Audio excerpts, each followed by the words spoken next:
Drumul spre Giubega. Liniște, câmp, sat românesc. Aici începe povestea unor paste făcute cu suflet. Janina, omul din spatele pastei dei noni, și Cosmin, să nu-l uităm, a învățat rețetele din Italia, dar le face cu ingrediente cât mai curate, cât mai românești. Aici pastele stau la uscat, exact cum se făcea odinioară, fără grabă. Făina din grâu dur, adăugată cu grijă în aparat. Totul se amestecă lent, ca să iasă o pastă bună, elastică, adevărată. Olele se bat manual, simplu, ca acasă. Apoi sunt turnate peste făină și începe frământarea, lent, constant, fără artificii, doar ingrediente curate și răbdare. Vina luată este eței, trecuți prin formă, unul câte unul.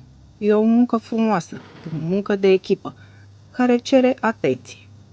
Așa sunt aranjați, strânși, cu grijă, ca să se usuce bine. Tăieței de casă trebuie să fie lăsați să se odihnească înainte de a ajunge în pungile lor.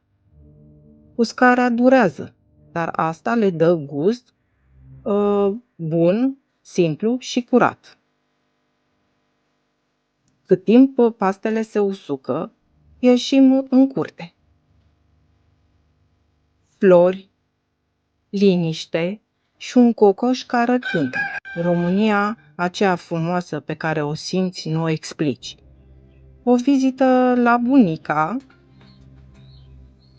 Și bunica pregătește pâine în țest. Așa se leagă tot.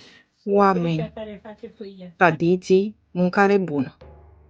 Pastele ajung în pungile lor, așezate frumos pe raft. Fiecare pachet are povestea lui.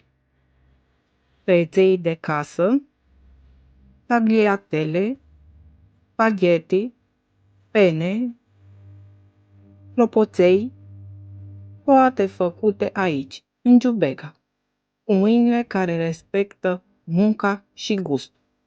Mulțumim că susții producătorii români. Așa rămâne vie tradiția.